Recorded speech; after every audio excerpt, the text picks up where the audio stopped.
যে বিধানসভা কেন্দ্র রাজনৈতিকভাবে চর্চায় থাকে, অনেকে বলেন ওই সংশ্লিষ্ট বিধানসভা কেন্দ্র যার দিকে গেছে বোঝা যায় যে তার সাংগঠনিক ক্ষমতা কি রয়েছে। এই নন্দীগ্রাম এবার তৃণমূল কংগ্রেস টিএমসি ছিনিয়ে নিতে চায় ভারতীয় জনতা পার্টির হাত থেকে। যে এবার বিধানসভা নির্বাচনে তৃণমূল কংগ্রেসের প্রার্থী হিসাবে নন্দীগ্রাম কেন্দ্র থেকে প্রতিদ্বন্দ্বিতা করবেন অভিষেক বন্দ্যোপাধ্যায়।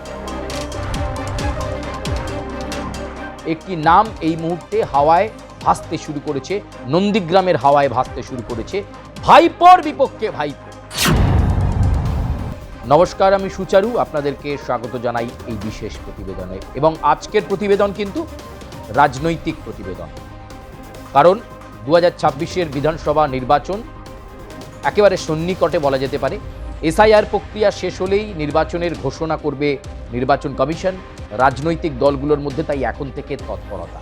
আর আজকে যে বিধানসভা কেন্দ্রটা নিয়ে আপনাদের সঙ্গে কথা বলবো, যে বিধানসভা কেন্দ্র সবসময় রাজনৈতিকভাবে চর্চায় থেকেছে, যে বিধানসভা কেন্দ্র সংবাদ শিরোনামে থেকেছে, যে বিধানসভা কেন্দ্র থেকে তৎকালীন বিরোধী নেত্রী মমতা বন্দ্যোপাধ্যায়ের উত্থান, সেই বিধানসভা কেন্দ্র নিয়ে আজকে কথা বলবো।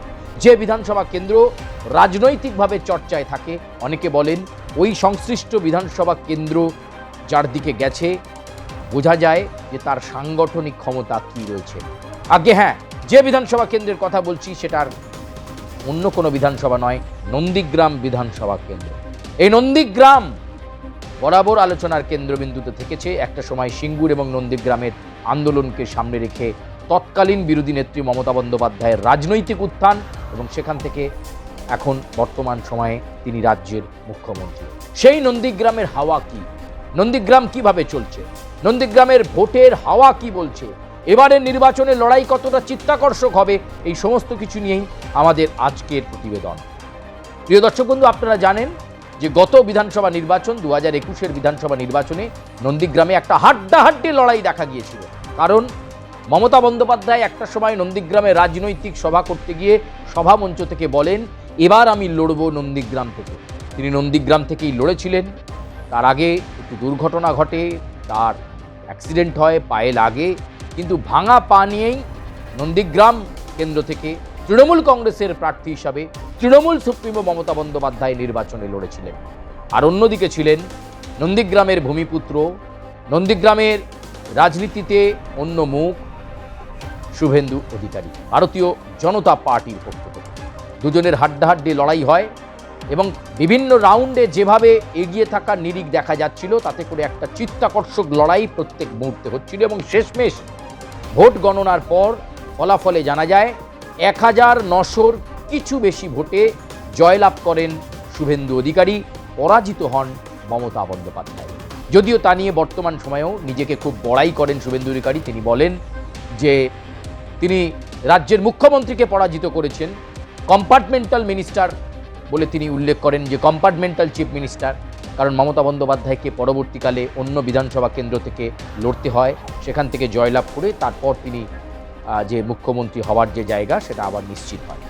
কিন্তু শুভেন্দু অধিকারী এটা বারবার তার রাজনৈতিক স্লোগানের মধ্য দিয়ে রেখেছেন যে তিনি যাকে হারিয়েছেন তিনি কম্পার্টমেন্টাল চিফ মিনিস্টার।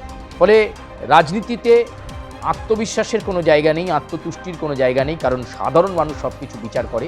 কে কখন কোথায় কি হবে সেটা মানুষের ভোট ব্যাংকই আসল কথা বলে। এবারের নন্দীগ্রামের নির্বাচনও কিন্তু চিত্তাকর্ষক হতে চলেছে। তৃণমূল কংগ্রেস এবার এই নন্দীগ্রামকে ছিনিয়ে নেওয়ার জন্য একেবারে মরিয়া লড়াই লড়ছে বলা যেতে পারে। অভিষেক বন্দ্যোপাধ্যায়ের সেবাশ্রয় প্রকল্পের ঘোষণা এবং নন্দীগ্রামের মাটিতে দাঁড়িয়ে দেবাশ্রয় প্রকল্পের পাশাপাশি এসআইআর নিয়ে একাধিক গুরুত্বপূর্ণ কথা বলেছেন অভিষেক বন্দ্যোপাধ্যায়।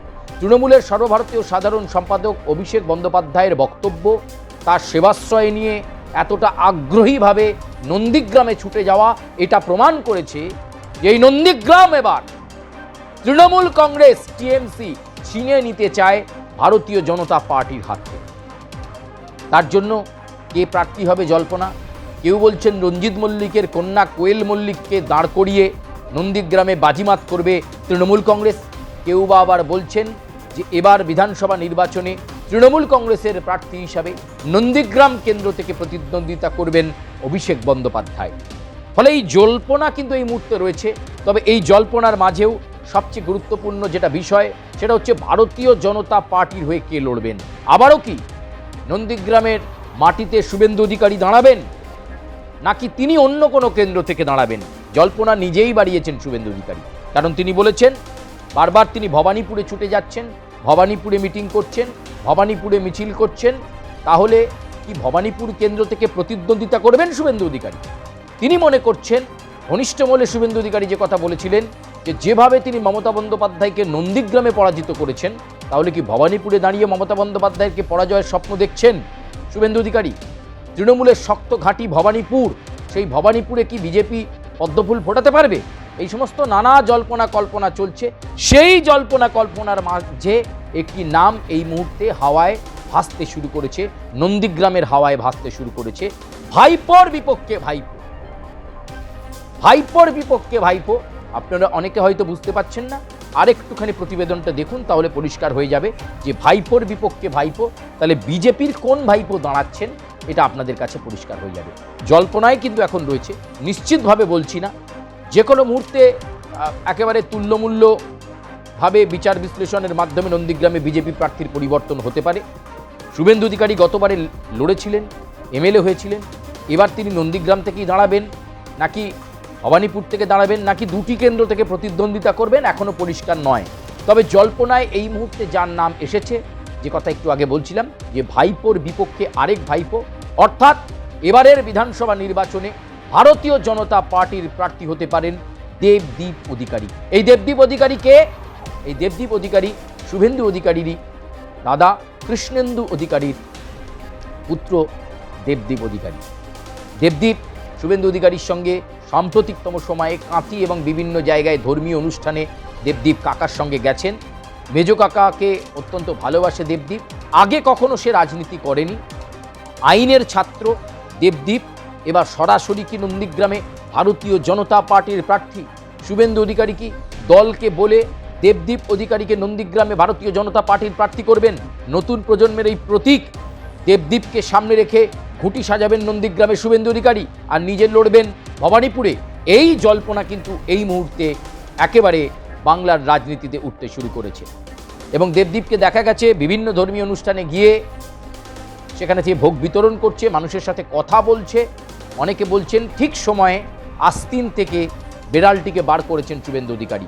তার পরিবারে যে এমন একটা সদস্য রয়েছে যাকে নন্দীগ্রাম বিধানসভা কেন্দ্র থেকে ভারতীয় জনতা পার্টি প্রার্থী করলে বিফলে যাবে না ফলাফল, এমনটাই মনে করছে শুভেন্দু অধিকারী এবং তার ঘনিষ্ঠরা। তার কারণ অধিকারী পরিবারের ওপর একটা সাধারণ মানুষের আশীর্বাদ রয়েছে, তার উপর নন্দীগ্রাম বিধানসভা কেন্দ্রের শুভেন্দু অধিকারী গতবার জয়লাভের ফলে একটা জায়গা ভারতীয় জনতা পার্টির এমনি তৈরি হয়ে রয়েছে।